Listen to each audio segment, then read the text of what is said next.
বাংলাদেশের ফুটবল প্রেমীদের জন্য এর চেয়ে বড় ঈদ উপহার আর কি হতে পারে। ফারহান আলী ওয়াহিদ বাংলাদেশের জার্সিতে খেলতে রাজি হয়েছেন। এক কথায় যদি বলি, অসাধারণ, অতুলনীয়, অভাবনীয় একটা ব্যাপার। হয়তো মনে হতে পারে যে 8-10 জন প্লেয়ারের মতো আরো একজন প্রবাসী ফুটবলার বাংলাদেশের জার্সিতে খেলতে রাজি হয়েছেন, এতে এত উচ্ছ্বাসের কি আছে? কিন্তু কেন ফারহান আলী ওয়াহিদ অন্যদের চেয়ে আলাদা, বিশেষ কিছু, সেটা নিয়ে বিস্তারিত বলার চেষ্টা করব, আশা করি শুনবেন।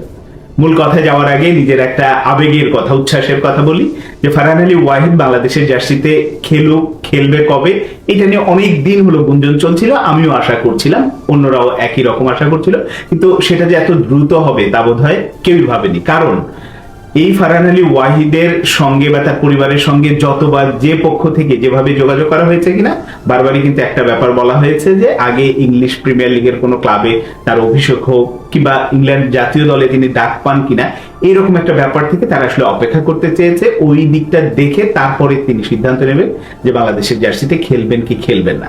তো সেই হিসেবে ধরেই নেওয়া হয়েছিল যে আরো আগামী 1 থেকে 2 বছর হয়তো অপেক্ষা করতে হবে, তারপরে তিনি সিদ্ধান্ত নেবেন। কিন্তু যদি আবার ভবিষ্যৎটা ওই দিকে ভালো হয়ে যায়, সেক্ষেত্রে বাংলাদেশের দিকে নাও আসতে পারেন। কিন্তু সবাইকে অবাক করে রীতিমতো চমকে দিয়েছেন তার পরিবার। এবং এই যে এবার যে যোগাযোগটা করা হয়েছে, এটা কিন্তু বাংলাদেশের পক্ষ থেকে যতটা না করা হয়েছে, তার চেয়ে বেশি করা হয়েছে হচ্ছে তার পক্ষ থেকে। তার ফারহান আলী ওয়াহিদের যিনি এজেন্ট আছে, তিনি ফুটবল ফেডারেশনকে মেইল করেছিলেন এবং সেই মেইলের জবাবে ফুটবল ফেডারেশন কথা বলেছে, জুম মিটিং করেছে। এই জায়গাতে একজন মানুষের আমি অনেক সমালোচনা করি, এ নিয়ে কোনো সন্দেহ নেই, তার অনেক নেগেটিভ কার্যক্রম থাকতে পারে, কিন্তু এই বিষয়ে তিনি যে কাজগুলো করছেন, যেভাবে করেছেন সুচারুরূপে, তাকে আসলে আলাদাভাবে ধন্যবাদ দিতেই হয়। তিনি হচ্ছেন ফাহাদ করিম। তিনি নিজে উদ্যোগী হয়ে কথা বলেছেন, কাজ করেছেন, এবং তিনি অফিসিয়ালি কিন্তু তিনি ঘোষণা দিয়েছেন যে কবে নাগাদ আসতে পারে। তো সেই হিসেবে ফারহান আলী ওয়াহিদকে আগামী জুলাইয়ের মধ্যে তার পাসপোর্টের কাজ সম্ভবত শেষ হয়ে যাবে, যেমনটা জানিয়েছেন ফাহাদ করিম। যদি শেষ হয়ে যায়, আমরা যদি সেপ্টেম্বরে সেটা সাফ হয়, কিংবা নভেম্বরে যদি সাফ চ্যাম্পিয়নশিপ হয়, আমরা ওই রকম একটা টুর্নামেন্টেই তাকে পেয়ে যাব। তার আগে যদি ফিফা ফ্রেন্ডলি গেলে, সেখানেও হয়তো তাকে পাওয়া সম্ভব হবে। এটা বাংলাদেশের ফুটবলের জন্য নিঃসন্দেহে একটা অনেক বড় খবর। এখন এই যে বলছি অনেক বড় খবর, ফারহান আলী ওয়াহিদ আসলে বিশেষ কেন, তার সম্পর্কে যদি আসলে ছোট্ট করে বলি, তিনি মূলত একজন লেফট উইঙ্গার, ফরওয়ার্ড লাইনে খেলেন। কিন্তু কতটা অসাধারণ খেলেন! লেফট উইংয়ে তো অনেকেই খেলেন, ফরওয়ার্ড লাইনে অনেকেই খেলেন, কিন্তু আসলে তিনি কেন বিশেষ, যারা ইংলিশ ফুটবলকে ফলো করেন তারা খুব ভালোভাবে জানেন। তিনি এখন খেলছেন হচ্ছে ইংলিশ প্রিমিয়ার লিগের লিগ 2, যেটা দ্বিতীয় স্তরের ক্লাব ফুলহাম অনূর্ধ্ব 21 দলে খেলেন। এবং তিনি শুধু খেলেনই ব্যাপারটা তা না, যে 1-2টা ম্যাচ মাঝে মাঝে সুযোগ পান একাদশে, সেই রকম ব্যাপারটাতে তিনি মূল একাদশেই থাকেন। এবং শুধু মূল একাদশে থাকেন না, নিয়মিত গোল করেন। এই সিজনে যদি আপনি বিচার করেন, প্লেয়ার অফ দ্য মান্থ হয়েছে, এরকম অনেকবার হয়েছে, বা পুরো সিজনে সেরা খেলোয়াড়দের যে একাদশ, সেখানে তিনি জায়গা করে নিয়েছেন। এই সর্বশেষ সিজনের কথা যদি বলেন, সেখানে সম্ভবত 18 কি 20টি, আমি হয়তো খানিকটা ভুল হতে পারি, 18 থেকে 20টি গোল করিয়েছেন নিজে, সেখানে নিজের গোল আছে, গোল করিয়েছেন। এইরকম অবদান অসাধারণ। এবং বিবক্সের মধ্যে তিনি কতটা ভয়ঙ্কর, তিনি কতটা ঠান্ডা মাথার ফিনিশার, যারা দেখেন, যারা ছোট ছোট ক্লিপ ইউটিউব বলেন, ফেসবুক বলেন, বিভিন্ন জায়গায় দেখে থাকেন, তারা জানেন যে ফারহান আলী ওয়াহিদ কেন বিশেষ গুরুত্বপূর্ণ। এখন শুধু একবার চিন্তা করেন যে তিনি ফরওয়ার্ড লাইনে আসছেন, এর সাথে আমরা ট্রেভর ইসলামের কথা অনেকদিন হলো শুনছি, তাকেও হয়তো আগামী বছর পাওয়া যাবে। আমাদের অ্যাডাম আব্বাস, এখনো বয়স ভিত্তিক দলে হয়তো তিনি আসবেন, কিন্তু ভবিষ্যৎ আমি বলছি পাইপলাইনটা।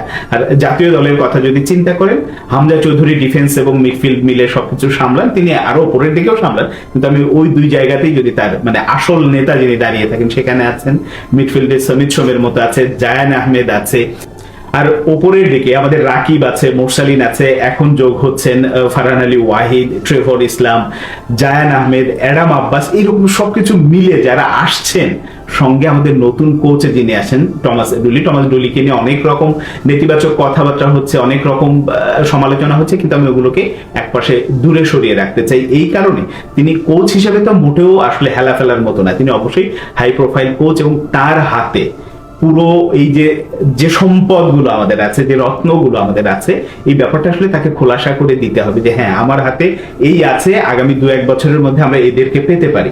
আপনি কিভাবে এই কারণে আমি আগের কন্টেন্টে কিন্তু বলেছিলাম কেন হাসান আল মামুনকে বাদ দিয়ে নতুন কাউকে দরকার, এবং ফুটবল ফেডারেশনের পক্ষ থেকে ওই ব্রিফটা যাতে প্রপারলি তাকে করা হয় যে আমার রাডারের মধ্যে এই প্লেয়ারগুলো আছে যারা এখন খেলছে, এর বাইরে বয়সভিত্তিক পর্যায় থেকে আর কারা কারা আসতে পারে সেই রকম একটা লিস্ট, সেই রকম একটা ধারণা তাকে যেন আসলে পরিপূর্ণভাবে দেয়া হয়, যার উপরে ভিত্তি করে সেই বিতোষক চাকমাই বলেন, আপনার রোনান, ডেকলান, সুলিভান ব্রাদার্স বলেন, কিংবা আরহাম বলেন, যারাই যে যেখানে আছে এরকম সম্ভাবনাময় প্লেয়ারের টোটাল লিস্টটা যেন তার হাতে দেওয়া হয় এবং তিনি দেখবেন আগামী 1 থেকে 1.5 বছরের মধ্যে তিনি যে স্কোয়াডটা গড়ে তুলবেন, তিনি যেভাবে এগোবেন, ওইটা যদি আসলে বাস্তবায়ন করা যায়, বাস্তবে রূপ দেওয়া যায়, তাহলে বাংলাদেশ যে এশিয়ান কাপে খেলবে, এবং তিনি কিন্তু টমাস ডুলি দায়িত্ব নেওয়ার পরে একটা বিষয় বলেছেন যে আমি বাংলাদেশকেও এশিয়ান কাপের মূল পর্বে নিয়ে যেতে চাই। সেটা যে অসম্ভব না, শুধুমাত্র এই ফারহান আলী ওয়াহিদ যখন খেলতে রাজি হয়েছে, আমার কিন্তু এই স্বপ্নটা এখন আর স্বপ্ন মনে হচ্ছে না, বাস্তব মনে হচ্ছে। সেটা আসলেই সম্ভব,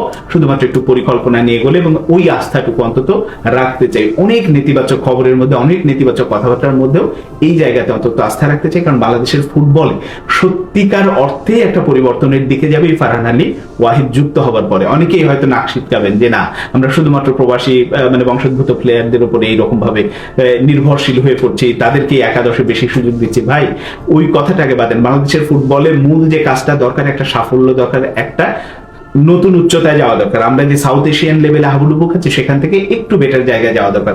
সেইটা যদি যায়, আমাদের এই প্লেয়ারদের উপরে নির্ভর করে তারা যেমন সাফল্য এনে দিতে পারবেন, দেশের ফুটবলে একটা জোয়ার তৈরি হবে, সেই জোয়ারের উপর ভিত্তি করে দেশে অটোমেটিক আসলে প্লেয়ার বের হতে থাকবে। তখন আমাদের এই লোকাল ভালো প্লেয়ার সাথে হচ্ছে আমাদের বংশোদ্ভূত